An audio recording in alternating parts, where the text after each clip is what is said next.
Hiya folks, how's it going? My name's Lexi and I really love tabletop games.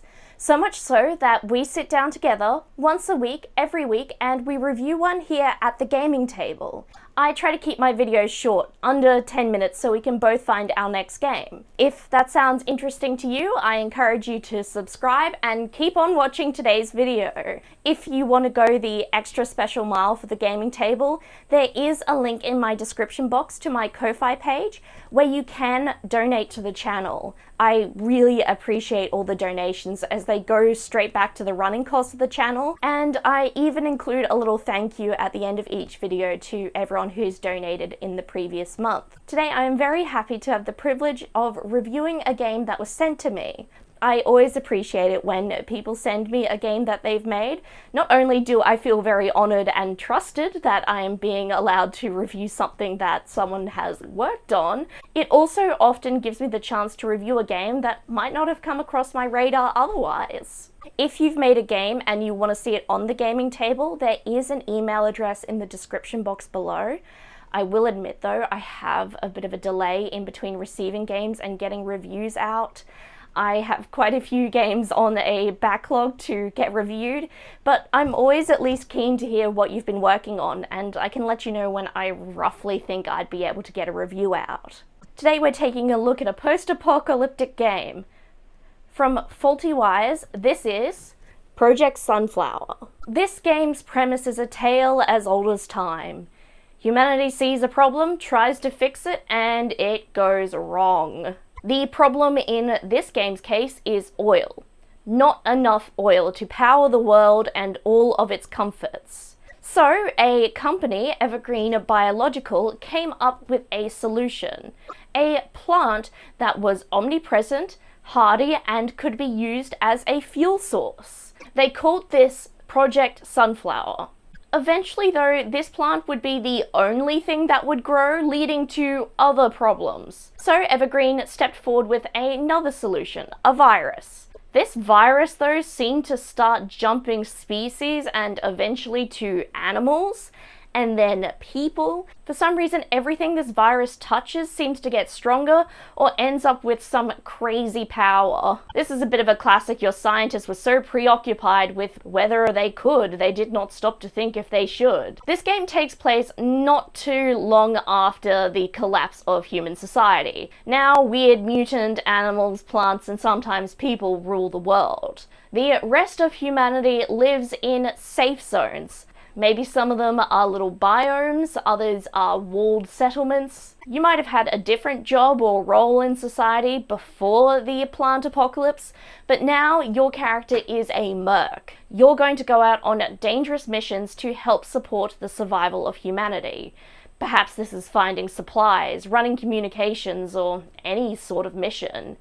There's a lot of very different things that humanity needs. This game uses D10s and D100s. You usually roll that with 2 dice, 1 die representing the 10s and the others representing the number 0 to 9. When you need to roll, you roll the dice and you compare it to a relevant skill that you're using for the test. You're hoping to get under or to meet the challenge number. I will admit it did take me a bit to understand the character sheet. There is a guide for it in the manual, and I don't think I would have been able to get it without that guide. The character sheet by itself is pretty overwhelming. You also use some D10s in this game. There's a couple of different ways they're used, such as calculating damage. You do also have the option for those D10s to explode. How that works is if you roll a 10 on the D10, you can get another die and add it to the result. Character creation in this game has a really layered approach. You start off with a background and then you choose what skills your characters are particularly gifted at, among other things such as equipment and other bits of your backstory and stats. This game blends wargaming with a tabletop role-playing game, so it's a tactical role-playing game. How I mean this is the game is designed to be played on a hex grid with terrain. Now, you don't have to go running off purchasing an airbrush and a bunch of stuff. I've found with games that use terrain, there's a lot of different ways you could make it work, such as old game counters, scrap bits of wood or cardboard can be fantastic at standing in for things like cover, buildings, wilderness, you name it. A lot of the game's mechanics are focused on combat because that's where the terrain gets the most use. Ideas of cover and partial cover just make so much more sense when you can see them out in front of you on a table. I will say I wish I got a bit more detail about monsters and NPCs in this game. You have a section in the manual which details how you can create a monster, and it has some standard stat blocks in there for different sized creatures that you might encounter. I just find with game prep for Game Masters, one of the hardest things to do is to create non-player characters or monsters for your characters to fight. There are guidelines on how to create a monster, and they've got some examples of a concept being brought through that creation process. I just would have really appreciated maybe a couple of pre-made ones with some interesting abilities that I could throw in a game at the last minute should I need to. The gameplay is centered around your characters going out on dangerous missions. You're not really going to be focusing on a character back in the base who's building a water filtration system. Not that that isn't cool, it's just that the mechanics don't really work in that character's favor.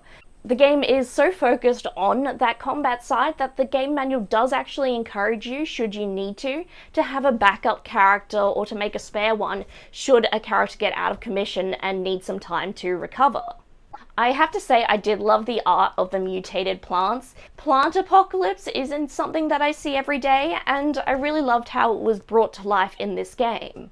If you're a lover of tactical combat and strategizing, then this is going to be a really fun game for you. I think the use of terrain is important for that. It really does bring the action to life. Especially when there's really cool things like vehicles, it's so fun to move those across a table and show off what your characters can do.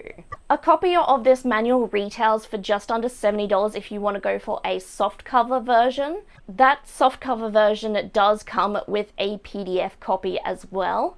If you are wanting to get a taste for the game and you're not ready to make such a big investment, there is a quick start version of the rules. Both of these are available on drive-thru RPG. I do think, considering the price of the manual, if you're uncertain about the game, checking out the quick start would be probably a smart move before purchasing the full manual. So that is Project Sunflower. What do you think? What's your pick for the sci-fi apocalypse? Let me know your thoughts in the comments section down below. While you're there, I encourage you to like this video and perhaps even share it with a friend who might find it interesting. If you want to keep up with the gaming table, you can subscribe and turn on notifications. That way YouTube will tell you when I've next uploaded.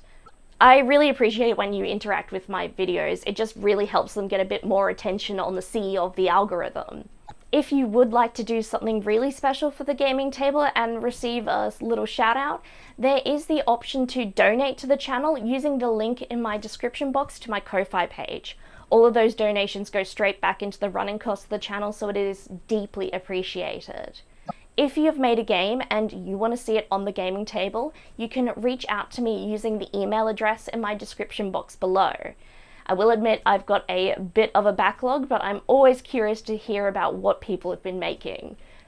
I want to thank you all again for watching and discussing Project Sunflower with me. I hope you're all well, and I look forward to seeing you next time at the gaming table. Bye!